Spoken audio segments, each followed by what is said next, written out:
Evan Mobley, Scotty Barnes, Cade Cunningham. When people talk about the 2021 draft class, those are the names that garnered the most attention and have received the most praise.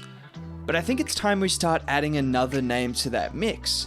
And it's a player whose name was initially well and truly in the mix, and I'm of course talking about Jalen Green. Because after a slow start to the season, Jalen Green is proving exactly why the Houston Rockets took him at number 2, and is proving what makes him such a special talent. I mean guys, this level of athleticism isn't normal. Not to mention, he's got a little bit more to his game than just athleticism. But before I talk about why Jalen Green is looking like a future star and the right pick for the Rockets, if you could drop a like in the video, that would be much appreciated. Subscribe to the channel if you are new, helps out a ton, that would be cool. But following a slow start to the season, people seemed too busy trying to focus on calling Jalen Green the next major draft bust, instead of just having some patience and letting things play out. And this is nothing new, we see it every season, and we saw the exact same thing happen to someone at the exact same position last year, and I'm of course talking about Anthony Edwards. Here are the numbers of Jalen Green and Anthony Edwards pre the All-Star break in their rookie seasons.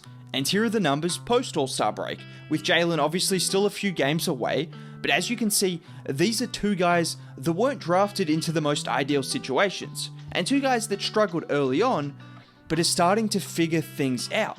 And just focusing on why Jalen has been able to make such a huge improvement, it starts with his ability to finish at the rim. It's very common for rookies and young players to struggle finishing their first season or even first few seasons in the NBA as they adjust to the size, physicality, and intelligence of NBA defenses. And while Jalen flashed potential in his first 35 games, including some ridiculous highlights, since the All-Star break, he started to figure things out very, very quickly. He's now finishing at over 60% around the rim on nearly 6 attempts a game. And just to put into perspective how impressive those numbers are, these are the list of players shooting that percentage on those attempts. And I think when you watch Jalen play, it's easy to see how he's already in that group of players. For starters, Jalen is an absolute freak athlete. Put him in a one-on-one situation with space against any defender, and he's getting downhill practically every single time. He has this freakishly quick first step that he often pairs with a crossover, which just leaves defenders looking like they're frozen in time. Just watch this play right here. Jalen backs it out in a one-on-one against Torrey Craig. He hits Craig with his patented right to left crossover before getting past him. But the most impressive part is his ability to then avoid Devin Booker as the help defender, stepping inside with his right foot before finishing with his left hand.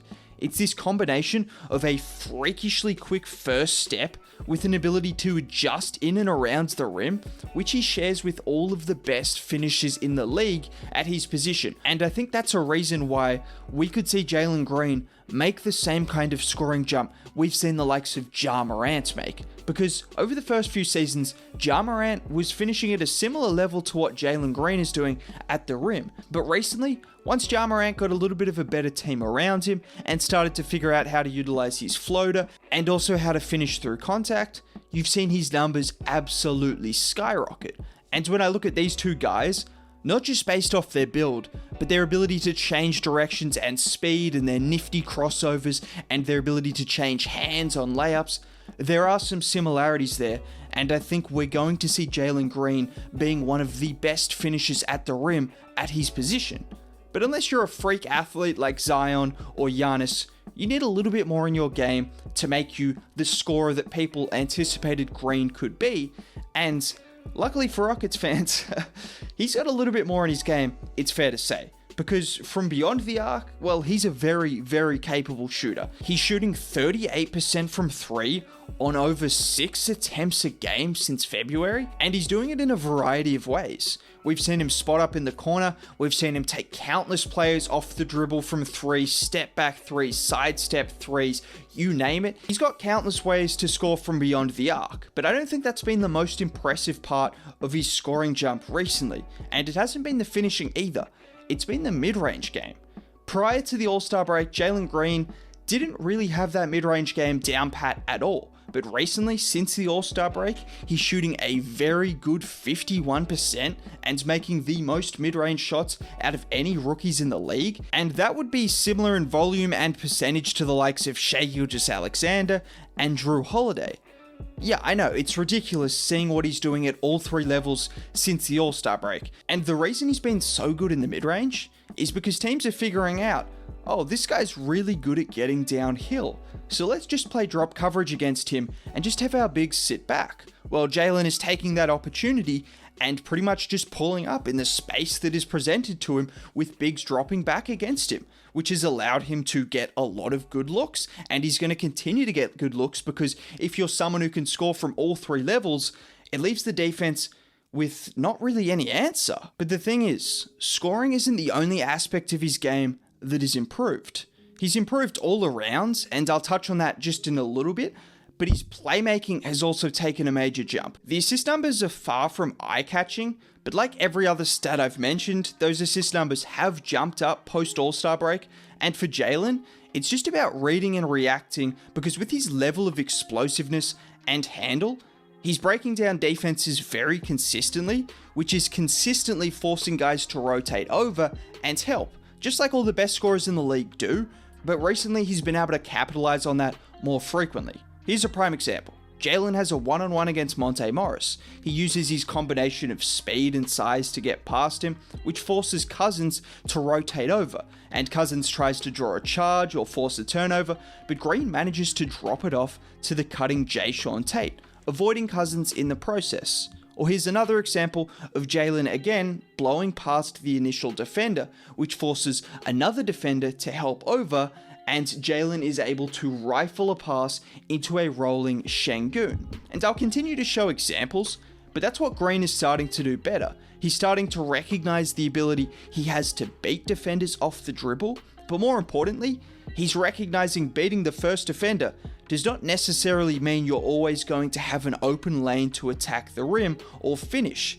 And if he can take advantage of that by finding the roller or the open shooter, that's where it's going to take his scoring to the next level. Because when you have the playmaking and the scoring at all three levels, the unpredictability is there, and all of a sudden, you've got a star guard on your hands. But don't think for a second Jalen is just doing his work on the offensive end of the floor.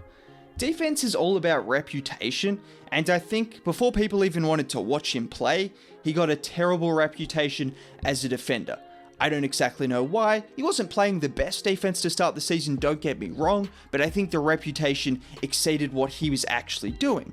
And well, since then, he started to play a lot better defensively. He's no all-defensive player yet, but he is fighting around screens. Just watch a couple of these examples in pick-and-roll situations, where he could easily give up on the play, but he's either contesting from behind, or getting a hand in, or just making it a lot more difficult. Something you don't always see from rookies, particularly someone of his stature and his ability on the other end of the floor.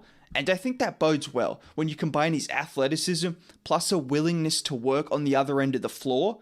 There's a lot of upside on that end of the floor as well, which is important because you know that you need someone to work on both ends of the floor. Anyways, that's all I've got to say. Have a nice day. Bye.